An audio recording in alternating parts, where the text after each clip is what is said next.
Hi friends, thank you so much for liking my videos and staying connected with me for my soup series. Today in week 6 we are going to make sweet corn soup. हम इस soup को Indo Chinese वे में बनाने जा रहे हैं, जहां हमने कुछ और भी वेजिटेबल्स का यूज़ किया है, कॉर्न कर्नल्स का यूज़ किया है और साथ ही कॉर्न कर्नल्स के पेस्ट का यूज़ किया है। तो चलिए हम अपने सभी इंग्रेडिएंट्स इकट्ठा कर लेते हैं। यहाँ पे मैंने सभी चीज़ें बहुत ही छोटी-छोटी काट के रखी हैं और अराउंड 1 कप ऑफ कॉर्न का पेस्ट तैयार करके रखा है। सूप बनाने के लिए हम एक कढ़ाई या पैन का इस्तेमाल करेंगे और उसमें बटर डालेंगे। मैंने यहाँ पे अराउंड 10 ग्राम ऑफ बटर डाला है। साथ ही मिन्स किया हुआ गार्लिक एंड जिंजर डाला है अराउंड 1 टेबलस्पून।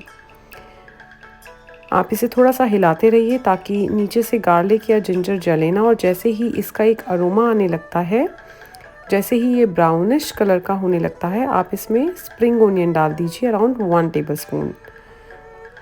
साथ ही हमने जो एक कॉर्न पेस्ट तैयार करके रखा था, around 1 cup of corn paste add कर दीजिए और इसे अपने स्पैचुला से हिलाते हुए 3 से 4 मिनट तक भूनते रहिए। कॉर्न पेस्ट को बटर के साथ भूनने से एक बहुत ही अच्छा अरोमा आता है और बहुत अच्छे से कुक भी हो जाता है, और ये जो पेस्ट हमने डाला है ये थोड़ा सा थिक करता है सूप को। आप इस तरह हिलाते हुए कॉर्न, बटर और स्प्रिंग ओनियन को बहुत अच्छे से भून लीजिए। 3 से 4 मिनट इसे लगातार हिलाने के बाद आप देखेंगे हल्का सा ये ब्राउनिश कलर का हो जाता है, बहुत ज़्यादा जलना नहीं चाहिए। तो इस तरह होने के बाद आप इसमें around 4 cup of water add कर दीजिए। हमारा जो कॉर्न का पेस्ट है वो बहुत अच्छे से कुक हो चुका होता है, और इसमें वाटर ऐड करने के बाद आप इसे मीडियम फ्लेम पर थोड़ा सा हिलाते रहिए और इसे बॉयल आने दीजिए। अब आप देखेंगे कुछ इस तरह इसमें कुछ ही देर में अराउंड 3 to 4 मिनट्स में एक बॉयल भी आने लगता है। अपनी फ्लेम आप मीडियम या मीडियम लो की तरफ ही रखिए ताकि ये कम फ्लेम पर बहुत अच्छे से पकता रहे। जैसे ही कुक हो रहा है आप इसमें 1/4 कप ऑफ कैरेट्स डाल दीजिए। हमने यहाँ पे छोटा छोटा काट के कैरेट्स को रखा हुआ था, और साथ ही around half a cup of corn kernels भी ऐड कर दीजिए। जैसे ही सूप में एक बॉयल आने लगता है, जो सूप स्टॉक है या जो सूप आपका बन रहा है उसके ऊपर एक फ्रॉथ इकट्ठा होता है। आप इसे कोई भी छन्नी का इस्तेमाल करके, कोई भी स्ट्रेनर लेके आप इसे स्किम करते रहिए। आप इसे इस तरह निकाल दीजिए।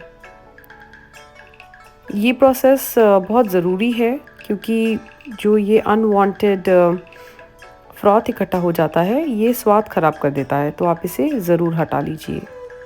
फाइनली हम इसमें ग्रीन बीन्स डालेंगे 1/4 कप, जो हमने छोटा छोटा काट के रखा है, और ग्रीन चिली डालेंगे अराउंड 1 ग्रीन चिली को भी हमने छोटा छोटा काट के रखा हुआ था, जो हमने इसमें ऐड कर दी है। ग्रीन वेजिटेबल्स हमेशा एंड की तरफ ऐड करनी चाहिए ताकि उसका जो कलर है वो लूज़ ना हो। तो अब हमारी सारी सब्जियां डल चुकी हैं। हम यहाँ पे स्वाद अनुसार नमक डाल रहे हैं और इसे पकने दीजिए। साथ ही हम इसमें राइस विनेगर ऐड कर रहे हैं, 1 टीस्पून ऑफ राइस विनेगर, और थोड़ा सा ब्लैक पेपर ऐड कर रही हूँ। अगर आपके पास वाइट पेपर हो तो आप वाइट पेपर ऐड कर लीजिए।